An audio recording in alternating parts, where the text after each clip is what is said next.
In today's video, I'm going to teach you how to set up professional email with Squarespace and Google Workspace. By the end, you'll know exactly where to go in your Squarespace dashboard to prepare your domain so you can create a professional email address that matches your brand. First, make sure you're signed in to your Squarespace site. From your dashboard, look to the bottom left corner for the settings icon, the small gear. Click it to open the main settings area. If you're currently inside a specific page editor, head back to the home view first so you can see the full sidebar.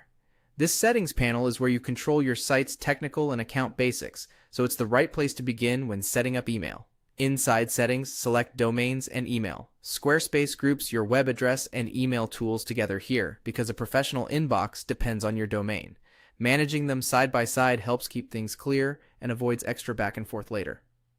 Next, choose domains.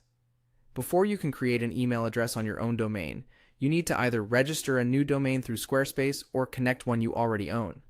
This page gives you both options and shows the current status of any domains linked to your site. Now decide how you want to proceed. If you click Get a Domain, you can search for available names, compare extensions like .com or .studio, and review pricing. Aim for something short, easy to say, and aligned with your brand. Consider enabling privacy and auto-renew so you don't lose your domain. When you register through Squarespace, your DNS is managed for you, which usually makes the Google Workspace setup smoother later on. If you click Use a Domain I Own, you'll be guided to connect your existing domain from your registrar. Keep your registrar login handy and be prepared to update DNS records there. That simply means you'll tell your domain where to point so your website and later your email can work correctly. Connecting through Squarespace provides the exact records you'll need, and you can keep this window open while you make changes in another tab. A few quick tips as you choose your path. Double-check spelling before you commit.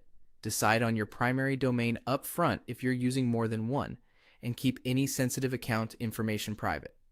Once your domain is registered or connected, watch the status indicators. It's normal for changes to take time to propagate, anywhere from a few minutes to 48 hours. Wait until your domain shows as connected before moving on.